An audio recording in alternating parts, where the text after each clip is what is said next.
بسم الله الرحمن الرحيم الحمد لله رب العالمين نحمده ونشكره على هدايته ونصلي ونسلم على سيدنا ونبينا محمد وعلى آله الطيبين الطاهرين المعصومين المنتجبين اللهم صل على محمد وعلى محمد وعجل. Sisters and brothers, Assalamu alaikum wa rahmatullahi wa barakatuh. In this session, we go back to the book Light Within Me, and we focus on the second part of this book, which is an interpretation of a book by Marhum Sayyid Muhammad Hussain Tabatabai, Allama Tabatabai, regarding Sayr and Suluk.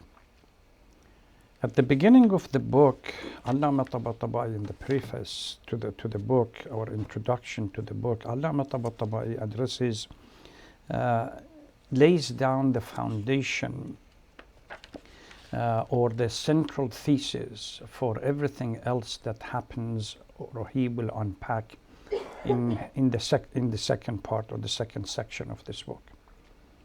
And the central thesis that he outlines is the fact that human nature is a composite nature, a duality of the soul and the material. In the introduction, he talks and tries his best to remind the reader that those who ultimately spend their life and focus on the material part of the life, they are going to lose. And the victory or the success will be reserved for those that spend the life and focus on the purification of the soul. Taking note from the verse in the Holy Quran, قَدْ أَفْلَحَ مَنْ تَزَكَّى, that those who purify their souls, they are the ones that ultimately successful. So I found this chapter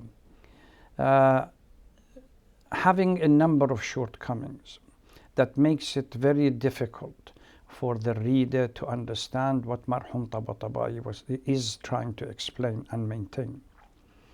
Number one is poor translation.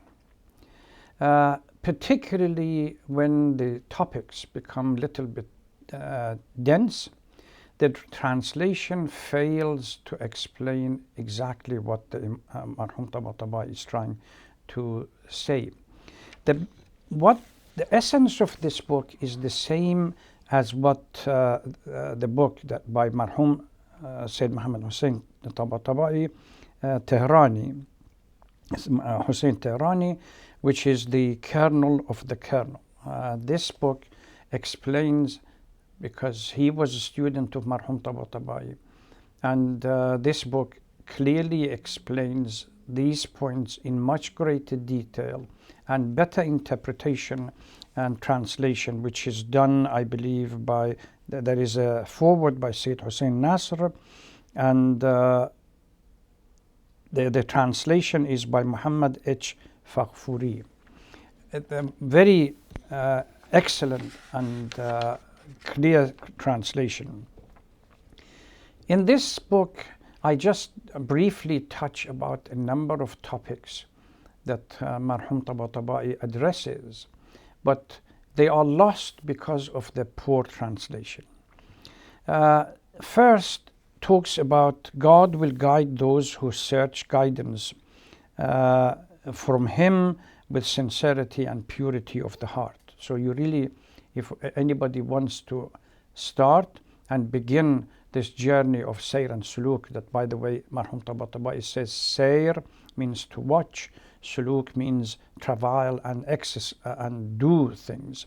So exactly, Sayr and Suluk means a period in which a human being will go through rigid or rigorous, better word for it, rigorous exercise of purification of the soul. But in the meantime, one needs to understand that God would help. And because he has already in the early chapter, I mean in the introduction, talked about the composite nature of a human being, composite dimension of human being, duality, there is a section that Marhum Tabatabai focuses on the fact that focusing on the spirituality and purification does not mean that you should neglect the material life. They go together.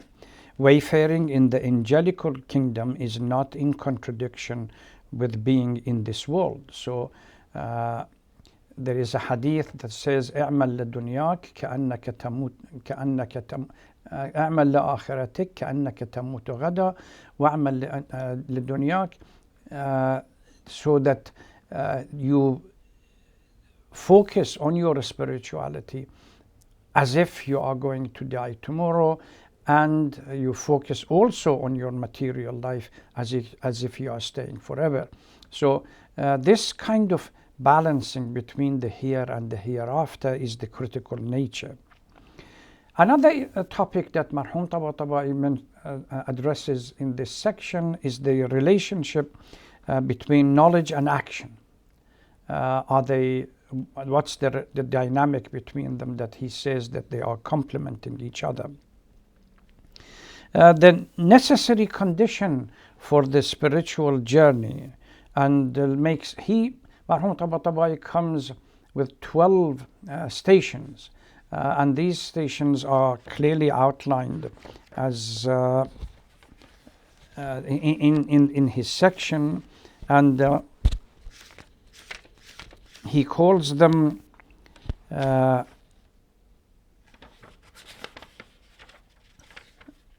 he has his own understanding of these stations and uses different titles or different names, or gives them different names. So the name of these are minor Islam, major Islam, greater Islam, minor faith, major faith, greater faith, minor immigration, major immigration, greater immigration, minor jihad, major jihad, and greater jihad. These are the 12 stations that, or 12 world that he calls them, that the a person that is going through Sayyid and Suluk has to go through.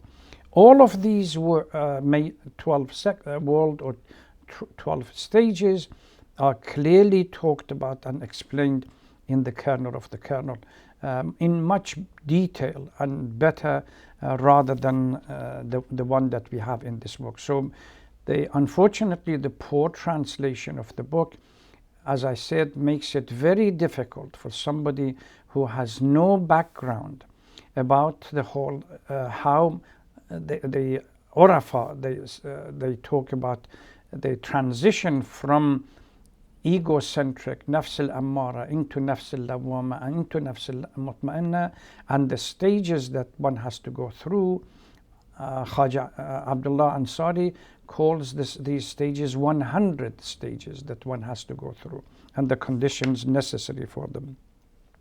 So Marhum Tabatabai begins listing the number of steps that one has to go through. Some of these require the negation of negative characters, and some of them are they need acquiring positive characters. Avoiding appetite and worldly pleasure, for example, it doesn't mean that you don't spend time for worldly pleasure, because we have verses in the Holy Quran, Man harram Allah, that Allah subhanahu wa ta'ala has granted humans with the pleasures, and they should be used, but not to the extent that they would distract one from, and they become the main objective and the goal in this world, and one become distracted from the hereafter.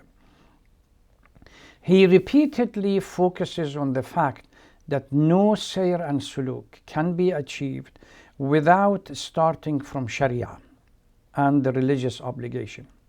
And the beginning step, this comes across in the text. Beginning step is Tawbah and understanding the wajibat and muharramat without staying away from muharramat, and focusing on wajibat and submitting to the command of Allah subhanahu wa ta'ala. No sayr and suluk is possible. No purification of the soul is possible. Control of mind is another topic that comes.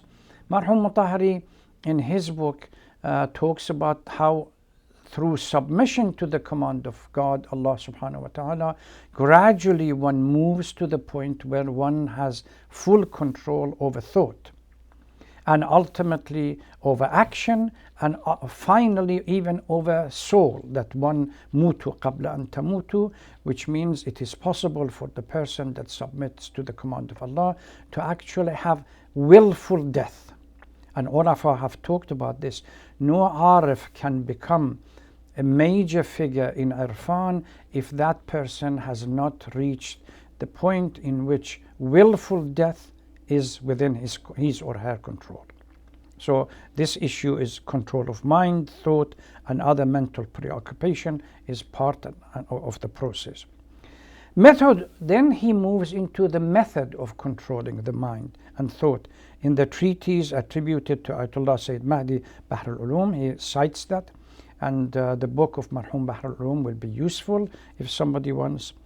And the usual Tawbah, Muraqabah, Muwadhaba, and so on are addressed in this section, in this book, that one has to really focus upon. And then he cites methods used by the late Akhund Mullah Hussein Quli Hamadani, that there are a number of scholars that one could cite, Sayyid Hashim Haddad, Marhum Qadi, and others. They all have, even Marhum Bahjat, they all have their own way.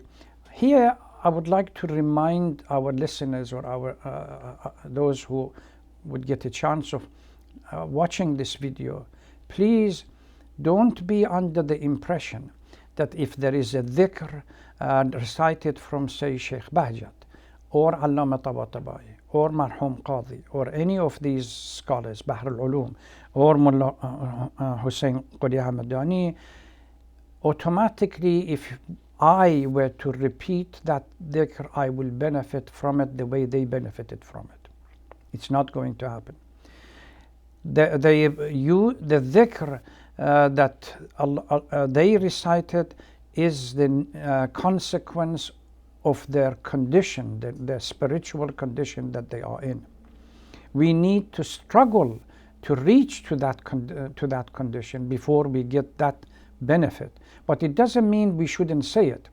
One of the dhikrs that are repeatedly mentioned by all Urafa is the Yunisiyya dhikr. That is, all of them, they say you benefit from it. Ziyarat Ashura is another one. So this is critical. Stability and perseverance, loyalty, tolerance, forbearance, a constant attention to one's action, accounting of one's inward state. So these are devotion, intention, silence, proper manners. These are part of the list that Marhum Allama Tabatabai mentions in this book. But ultimately, I would strongly recommend people that intend to go through this and benefit from this book. I would advise to go to kernel of the kernel rather than to go to focus on the second section of this book, The Light Within Me, because the poor translation is a major setback to understanding the context of the exactly what Ayatollah Tabatabai wants to say and outlines and during this book. It's a very dense book, and Kernel of the Kernel does much better job in the outlining of the views of Allama Tabatabai than the section within the light within me. It would have been helpful if the translation was better, because it's a little bit more simpler. I mean, not detailed as the kernel of the kernel, but it is useful. I would at this stage recommend, if you are following this, to go to kernel of the kernel from this section for a better understanding of the views of Marhum Allama Tabatabai, rather than relying on this book. Inshallah, we would continue with the third section of this book, which is Tafsir Surah Al-Hamd by Ayatollah Marhum Imam Rahmatullah Alayh, Imam Khomeini. And this is a major endeavor that one needs to discuss, because Tafsir Surah Al-Hamd is something that most Urafa have spent a huge amount of time dealing with it and trying to explain it, because it's considered to be the central pillar of the Holy Quran. Thank you very much. Wassalamu alaikum wa rahmatullahi wa barakatuh.